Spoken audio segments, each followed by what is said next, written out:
Hey, this is Red, and we're going to do something a little different today. My mother just sent me this package of some old Red Sox yearbooks and scorecards that were laying around the house that I'd had from the lost days of my youth. And anyways, this one here, this is a 1984 scorecard.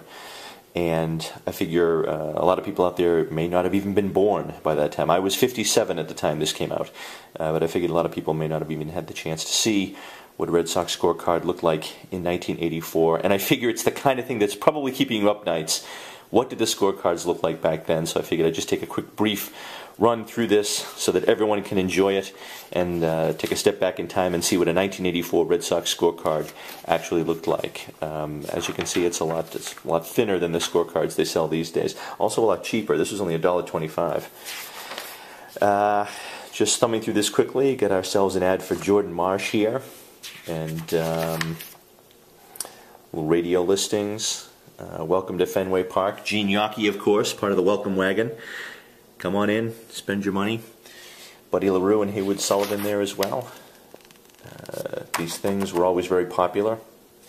Ralph Houck was the manager back then. And there's the league of coaches he had with him. Tommy Harper, Walter Reniak, Johnny Pesky. Oh, the great Johnny Pesky. Lee Stang and Eddie Yost, rounding out the brain trust. Fenway Franks. Enjoy them at home. Shit, not just this was big news back then. You mean I can eat this shit at home too? Phenomenal. Enjoy Fenway Franks at home. Anyways, now we get into the players. Billy Buck and his eyebrows right up there. Bob Stanley, Jim Rice, Dewey Evans, Wade Boggs. Little ad for Getty there. There's the crew. Gary Allenson, man, you didn't want to mess with Gary. Just look at that face.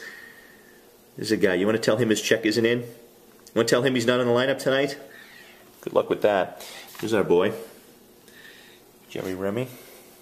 Also Bob Ojeda, Dave Stapleton, Easler, Armas. An ad for Old Milwaukee and Old Milwaukee Light. Thank God they finally came out with a light version because the regular Old Milwaukee was killing me. Reed Nichols. Reed Nichols was the first baseball player who ever responded to a letter that I had sent in. At the time, I think I blanketed, sent a letter to just about everybody on the team, and Reed Nichols was the one who responded. So thank you, Reed, wherever you are today. Probably working at the local Home Depot, but thank you. It was much appreciated and made an impact on this young shaver. There's Al Nipper and another whole rogues gallery. Eddie Urak. There you go. Jackie Gutierrez. Mustaches were big back then. Mike Brown. For those of you who weren't alive in the Mike Brown era, you really missed something. It was a good time. Another ad for Budweiser here. Full page ad for the Hilltop Steakhouse. A whole article on Tony Armas. A home computer. The home computer back then, of course, weighed about 152 pounds. Where are they now? Gary Peters. Question that often keeps me up at night. There's an ad for Nesson. Nesson was new back then. This was kind of an introduction to Nesson. In a couple of years, you'll be paying $50 a month for this. Back then, they had, I think they split the schedule with Channel 38 back then. Jell-O Pudding Pops. Catch us in the stands today. Yes. Enjoy those. Whoa, holy shit. There you go, Bill Buckner. There's a mug for first thing in the morning. Article on Billy Buckner. VCRs, of course, very popular back in the 80s. This one here. Only 5.7 pounds, they say proudly. Yep. Another one of those giant-sized personal computers you can have at home. Nice article on Fenway Park. Hats. Beck's beer. Real Sports, only from Atari. This is what video games looked like back in the day. Really kind of peaked back. Alka-Seltzer. Sending just the message you want to send to folks. Big ad for Gatorade. Got to pay the bills. What the hell are these kids doing, huh? They used to serve popcorn in those things back in the day. Then you could turn around and become a megaphone, which I'm sure was very pleasant for the people sitting around you. The Kansas City Royals were in town for this particular game. Speaking of mustaches, Steve Balboni.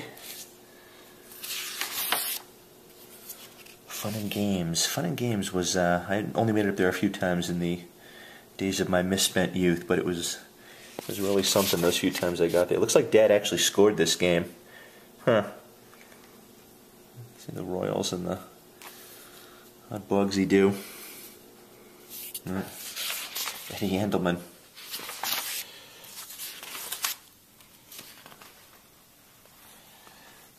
Johnny Pesky.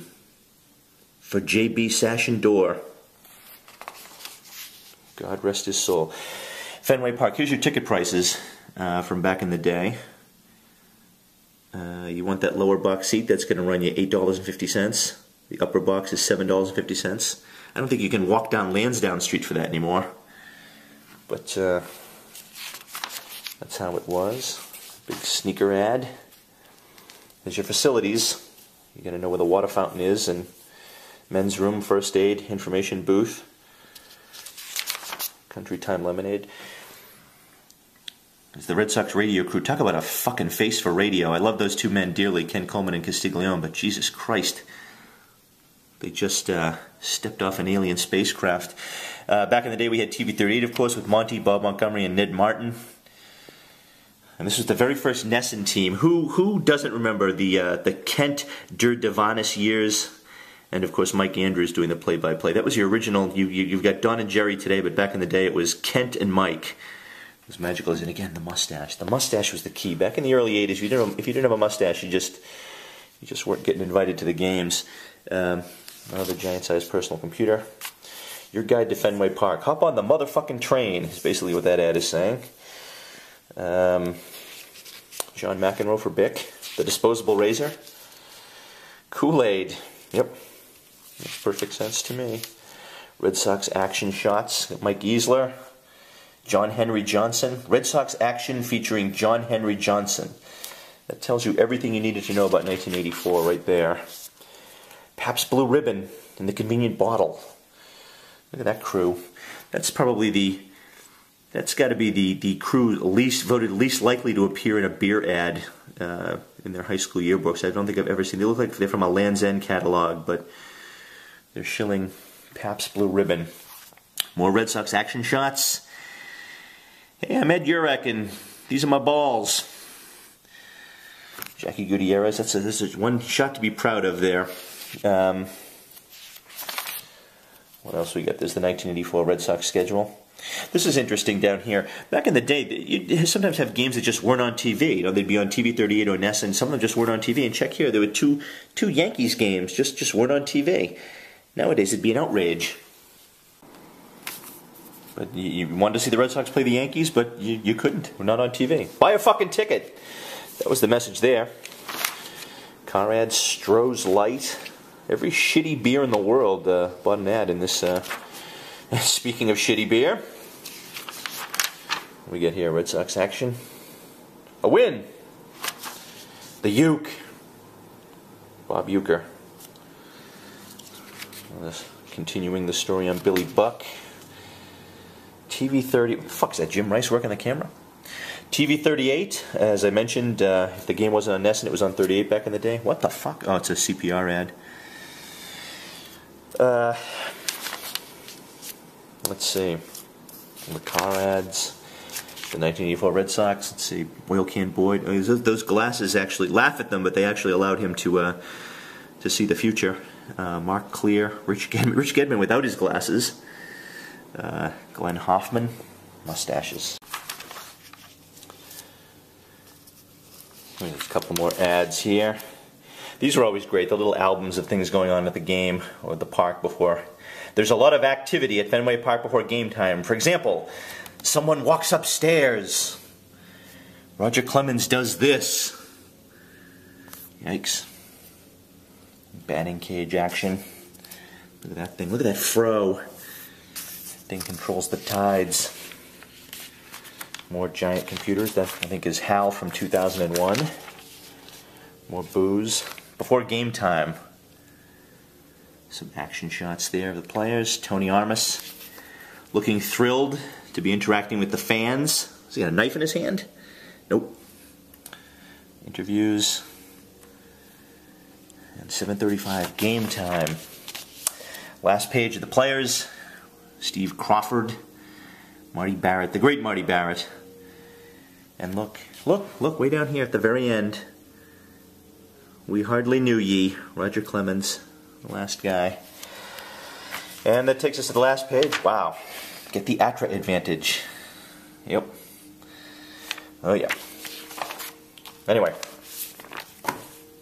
That's 10 minutes of your life that you'll never get back. But if you're still watching, I hope you enjoyed taking a look at a Red Sox scorecard from 1984. A precious, precious memory to me that I can certainly never part with. Unless anyone really wants it and has $75, in which case just email me. And it's yours. Thanks.